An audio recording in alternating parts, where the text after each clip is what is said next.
UCC bill पर मचा बवाल, मौलाना अशद मद्दी ने दिया बयान तो हेमा मालिनी हुई ट्रोल। यूसीसी बिल की जब से चर्चा शुरू हुई है तब से अलग अलग धर्मों और कम्युनिटी ने अपनी अपनी चिंताएं जाहिर करनी शुरू कर दी। सिख समुदाय का मानना है कि यूसीसी लागू हुआ तो अल्पसंख्यकों की पहचान खत्म हो जाएगी, धार्मिक आस्थाओं को ठेस पहुंचेगी। वहीं मुस्लिम समुदाय का कहना है कि इससे शरीयत से चलने वाला मुस्लिम पर्सनल लॉ खत्म हो जाएगा। आदिवासियों का तर्क था कि जमीन पर जो उनका हक है वो खत्म हो जाएगा। पहले तो जानते हैं कि यूसीसी बिल में है क्या। उत्तराखंड विधानसभा में यूसीसी बिल पेश हो गया है।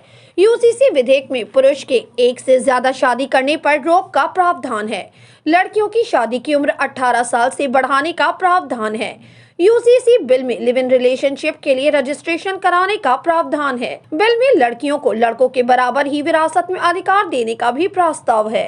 यूसीसी बिल में शादी का रजिस्ट्रेशन जरूरी कराने का प्रावधान है, नहीं कराने पर सरकारी सुविधाएं न देने का भी प्रस्ताव है। मुस्लिम समुदाय में तलाक के बाद इद्दत और हलाला पर रोक लगाने का प्रस्ताव है। पति की मौत के बाद अगर पत्नी दोबारा शादी करती है तो मुआवजे में माता पिता का भी हक होने का प्रस्ताव बिल में है। पत्नी की मौत होने पर उसके माँ बाप की जिम्मेदारी भी पति पर होगी। पति पत्नी के बीच विवाद हुआ तो बच्चों की कस्टडी दादा दादी को देने का भी प्रस्ताव यूसीसी बिल में है। वहीं बच्चे का गोद लेने का भी प्रस्ताव इस बिल में मौजूद है। वहीं यूसीसी को लेकर मुस्लिमों का कहना है कि अगर ये लागू होता है तो शरीयत से चलने वाला मुस्लिम पर्सनल लॉ खत्म हो जाएगा।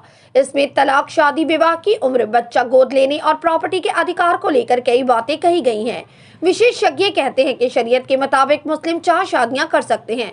नया यूसीसी लागू हुआ तो मुस्लिम भी बिना तलाक एक से ज्यादा शादी नहीं कर सकेंगे।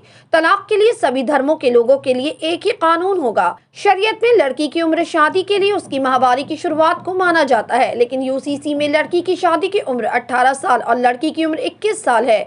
शरीयत के तहत कोई लिव इन रिलेशनशिप में नहीं रह सकता, लेकिन यूसीसी में इसे भी मान्यता दी गई है। वहीं इद्दत और हलाला को भी इसमें खत्म कर दिया जाएगा। इस बिल में आदिवासियों को छूट दी जा रही है, उनको इस बिल से अलग कर दिया गया है। इस संबंध में विरोध प्रदर्शन के लिए देहरादून आए सुप्रीम कोर्ट के वकील और सेव कॉन्स्टिट्यूशन के संयोजक महमूद फराजा का कहना है कि यूसीसी लाने का मकसद ईवीएम के मुद्दे को डाइवर्ट करना है। भाजपा यूसीसी को इसलिए ला रही है कि ईवीएम मशीनों में गड़बड़ी की जा सके। उनका कहना है यूनिफॉर्म सिविल कोड से मुसलमानों को कोई नुकसान नहीं होने वाला, जबकि जनजातियों को इसमें शामिल न किए जाने से उनका नुकसान होगा। उनका कहना है कि लिव इन रिलेशनशिप को सरकार मान्यता देने जा रही है। अगर सरकार महिलाओं को बहुविवाह से बचाना चाहती है तो लिव इन पर रोक लगाई जानी चाहिए, लेकिन सरकार यूसीसी के जरिए लिव इन को बढ़ावा दे रही है। फराजा का कहना है कि 3 तलाक का पहले से ही कानून बन चुका है, तो यूसीसी में इसे लाने का कोई औचित्य ही नहीं है। हलाला भी इस्लामिक कानून में दुष्कर्म के समान है, जिस पर सजा का प्रावधान है। वहीं इद्दत किसी वजह से ही की जाती है। किसी महिला का तलाक होने या उनके शौहर की मौत होने पर 3 महीने से अधिक का समय इद्दत का रखा जाता है।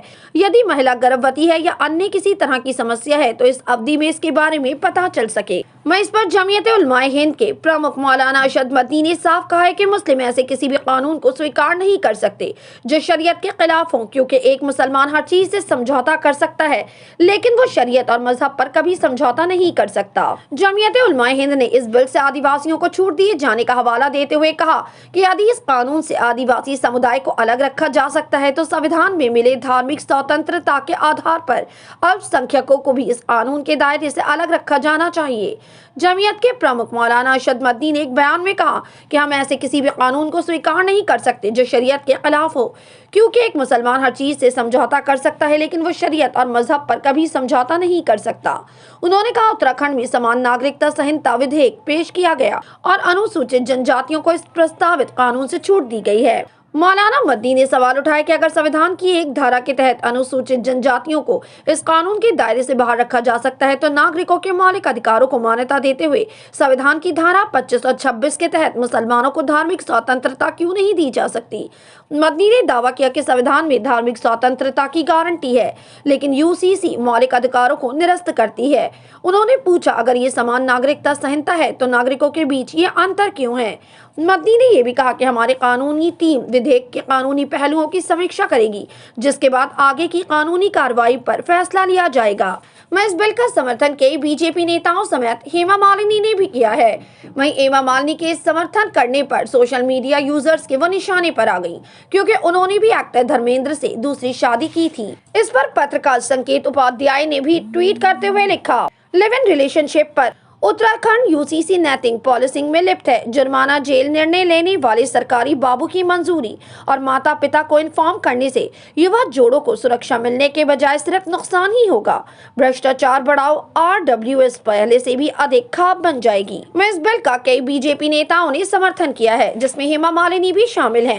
हेमा मालिनी के यूसीसी बिल पे समर्थन करने पर वो सोशल मीडिया यूजर्स के निशाने पर आ गई हैं, क्योंकि खुद उन्होंने भी धर्मेंद्र से आयशा बनकर दूसरी शादी की थी। नहर नाम की एक यूजर ने लिखा, हेमा मालिनी भी यूसीसी की वकालत कर रही हैं, जिन्होंने खुद आयशा बन धर्मेंद्र से शादी की थी। विडम्बना सांस रोक के मर गई। तो अमोक नाम के एक यूजर ने लिखा, हेमा मालिनी ने यूसीसी बिल का समर्थन किया, लेकिन धर्मेंद्र से शादी करने के लिए वो इस्लाम में परिवर्तित हुई थी और उन्होंने नाम आयशा रखा था। विडम्बना हजारों बार मरी। यूसीसी बिल पर आपकी क्या राय है? अपनी राय कमेंट सेक्शन में जरूर दें। हमारे चैनल को सब्सक्राइब करें, बेल आइकन प्रेस करें, ताकि देश दुनिया से जुड़ी तमाम वायरल खबरें हम आप तक पहुंचाते रहें।